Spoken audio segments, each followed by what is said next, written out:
Thank you, Jen. And I say good morning, everyone. Good afternoon, everyone.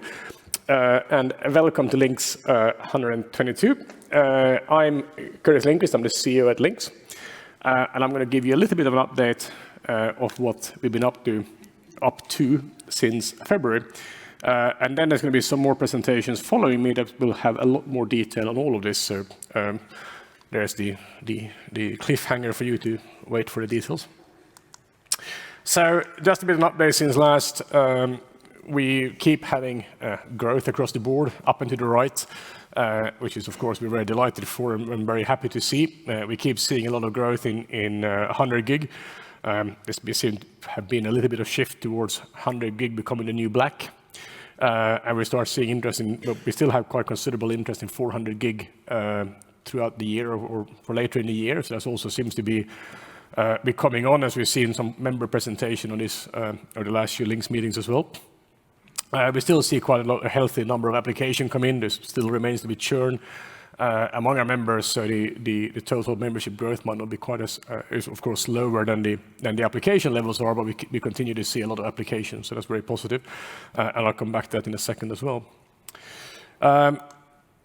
So just some updates on the staff. We have had 3 new starters.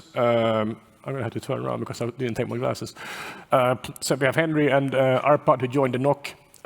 And then we have Sheshram who's joined us as solution engineer. And I think they're all here. They should be all here.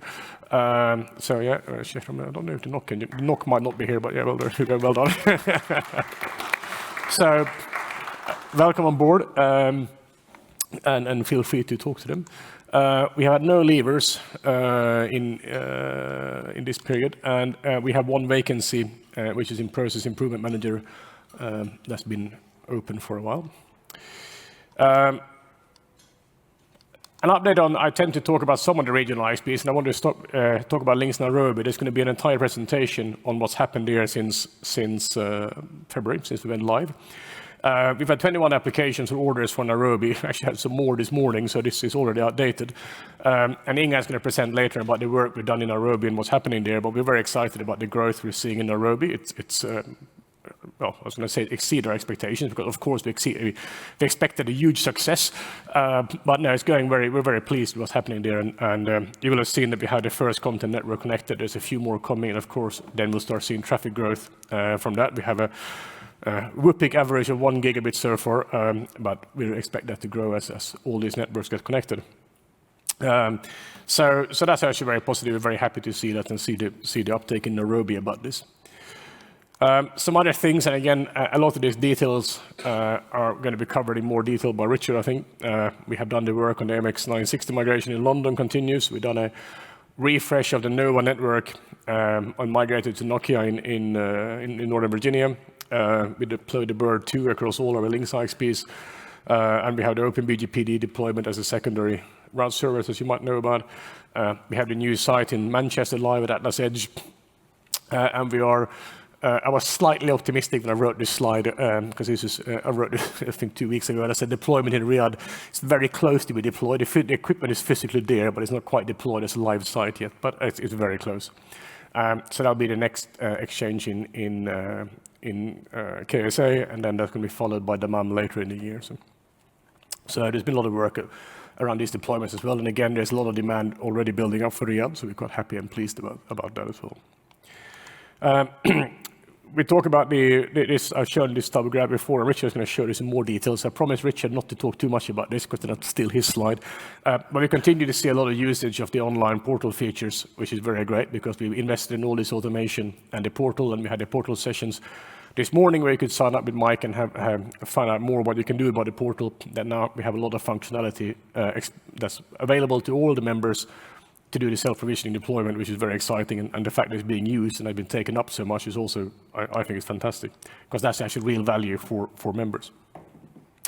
On the feedback, we keep getting very, very positive feedback for all the member engagements, so we track this, and I said this before.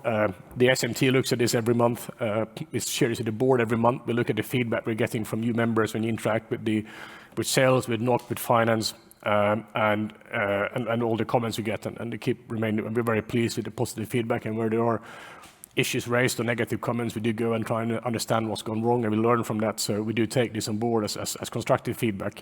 That's we can always learn and do better.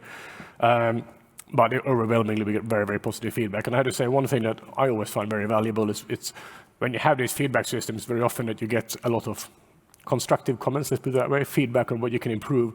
But we also get a lot of positive comments from the membership about their interaction with the NOC. I think the NOC is very pleased about this and very proud of what they've done. It's quite. I mean, it's always very positive to read about, but very, very positive feedback. As people take time to write about the NOC, so that's very good as well. So it's not just the constructive feedback. So that's some of the work, a very sort of quick overview of what we've done and the work we've been doing so far. As I said, there's going to be at least 2 more deep dive presentations into this. So I wanted to talk about something else, and I'm going to try and slow down a little bit on this topic.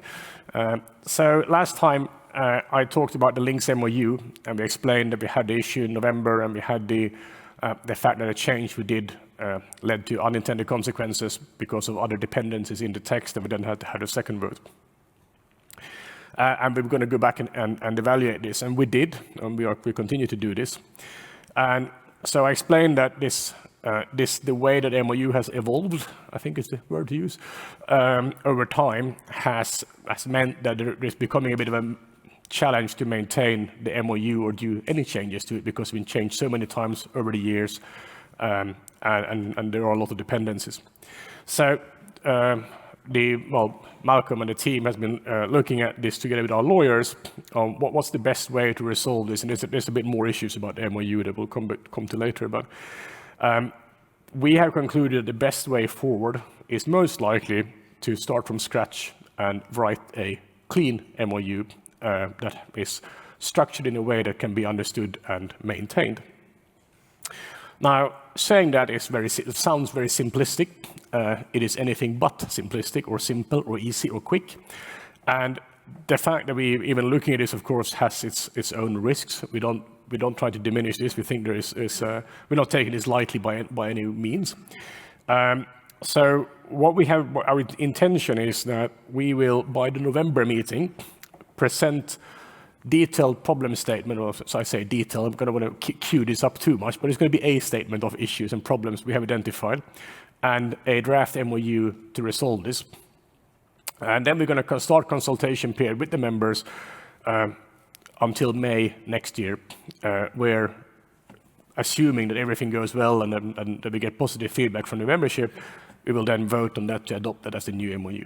But we're not planning to rush this by any means. We think that this is a very, very big change, but there are some issues that's been identified that making the current MOU very hard to work with and to maintain.